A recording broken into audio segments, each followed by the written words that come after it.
Assalamualaikum warahmatullahi wabarakatuh. Perkenalkan, saya Muhammad Iqbal Tawakal akan menyampaikan materi tentang restitusi pajak PPh. Nah, sebelum kita masuk lebih dalam mengenai restitusi PPh ini, kita harus tahu dulu apa sih restitusi pajak itu. Nah, restitusi restitusi pajak adalah pengembalian atas pembayaran berlebih yang dilakukan oleh wajib pajak atau pembayaran pajak yang tidak seharusnya terutang. Simpelnya, restitusi pajak adalah permohonan pengembalian pembayaran pajak yang diajukan wajib pajak kepada negara. Nah, tujuan dari restitusi pajak ini adalah untuk melindungi hak wajib pajak dan menjamin kepercayaan yang diberikan pemerintah. Restitusi pajak juga dapat membantu menciptakan negara yang transparan, sehat, dan tentram, serta terhindar dari penyelewengan kekuasaan yang bisa terjadi. Nah, jadi apa itu restitusi PPh? Nah, kita akan membahas lebih lanjut ya. Nah, restitusi pajak penghasilan atau biasa disingkat restitusi PPh adalah permintaan pengembalian lebih bayar pada pajak penghasilan yang dilakukan oleh wajib pajak badan atau orang pribadi. Nah, restitusi ini bertujuan untuk melindungi hak wajib pajak dan menjamin kepercayaan yang diberikan pemerintah ya. Seperti yang saya sebutkan tadi.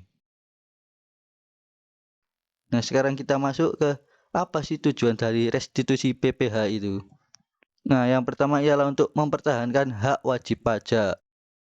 Restitusi PPh ini ialah untuk menjamin hak wajib pajak dan untuk mempertahankan hak wajib pajak. Kemudian yang kedua ialah mempertahankan keadilan pajak. Nah, restitusi PPh ini membantu mengembalikan pembayaran pajak yang berlebih atau tidak seharusnya terhutang oleh wajib pajak. Kemudian selanjutnya yang ketiga untuk mewujudkan transparansi. Apa itu maksudnya? Restitusi PPh itu untuk membantu dalam mewujudkan transparansi dalam sistem perpajakan yang dapat membantu mengatasi ketidakpastian atau kesalahan dalam pengiriman pajak. Nah, selanjutnya ada subjek restitusi PPh. Nah, siapa saja sih yang berhak menerima restitusi PPh ini? Yang pertama ialah PKP dengan lebih bayar di bawah atau sama dengan 1 miliar. Kemudian yang kedua ialah wajib pajak orang pribadi yang menjalankan usaha atau pekerjaan bebas menyampaikan SPT tahunan PPh lebih bayar restitusi dengan jumlah lebih bayar paling banyak ialah 100 juta. Kemudian yang ketiga ialah wajib pajak badan yang menyampaikan SPT tahunan PPh lebih bayar restitusi dengan jumlah lebih bayar paling banyak 1 miliar. Nah, untuk langkah-langkah mengajukan restitusi PPh, yang pertama ialah mempersiapkan dokumen-dokumen. Nah, kalian ini perlu mempersiapkan beberapa dokumen seperti bukti asli pemotongan atau pemungutan PPh, penghitungan pajak yang seharusnya tidak terutang, dan alasan pengajuan restitusi PPh. Kemudian yang selanjutnya ialah pengajuan permohonan. Permohonan restitusi PPh harus dilakukan dengan menyampaikan SPT masa PPh dengan memberi tanda dikembalikan atau restitusi pada kolom lebih bayar. Kemudian langkah yang selanjutnya ialah mengikuti syarat. Nah, mengikuti syarat ini juga perlu diperhatikan untuk mengajukan restitusi PPh seperti memiliki persyaratan seperti nilai pengajuan dan jumlah pajak yang dibayar lebih besar. Dan langkah yang terakhir atau yang keempat ialah menunggu pengesahan. Nah, setelah mengajukan permohonan restitusi pajak, ini kalian harus menunggu ya pengesahan dari pemerintah. Proses restitusi PPh badan umumnya lebih cepat daripada proses restitusi pajak lainnya yang mungkin memerlukan jangka waktu hingga 12 bulan.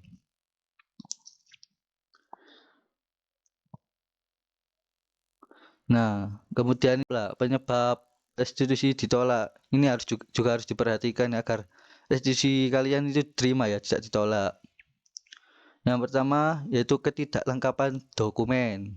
Ini termasuk bukti pemotongan pemungutan PPh yang sudah saya jelaskan tadi, penghitungan pajak yang sudah terutang PPh, dan alasan pengajuan restitusi PPh. Jadi kalian harus teliti ya. Kemudian yang kedua ialah tidak memenuhi syarat. Jika permohonan restitusi PPh tidak memenuhi syarat yang ditetapkan oleh pemerintah seperti nilai pengajuan dan jumlah pajak yang dibayar ya.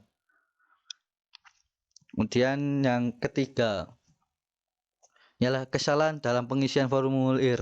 Nah, ini ya berarti kalian harus cermat dan teliti dalam pengisian formulir ya. Karena kesalahan dalam pengisian formulir restitusi PPh juga menjadi alasan permohonan restitusi PPh tidak diterima. Nah, jadi dengan memastikan kelengkapan dokumen, memenuhi syarat, dan mengisi formulir dengan benar, kalian ini dapat meningkatkan kemungkinan ya permohonan restitusi PPh diterima.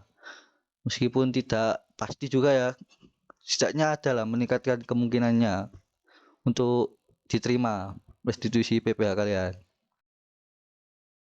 Nah, jadi kesimpulannya ya yang sudah saya jelaskan tadi mengenai restitusi pajak PPh.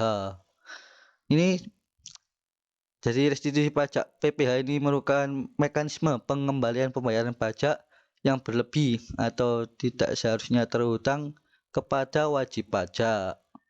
Nah, tujuan utama dari restitusi PPh ini adalah untuk melindungi hak wajib pajak ya, dan menjamin kepercayaan, memperkuat keadilan pajak, juga harus mewujudkan transparansi ya, sudah saya jelaskan tadi. Nah, itu saja yang bisa saya sampaikan. Terima kasih. Mohon maaf apabila ada salah-salah kata. Kalau ada apa-apa mau ditanyakan silakan tulis di komentar ya di bawah.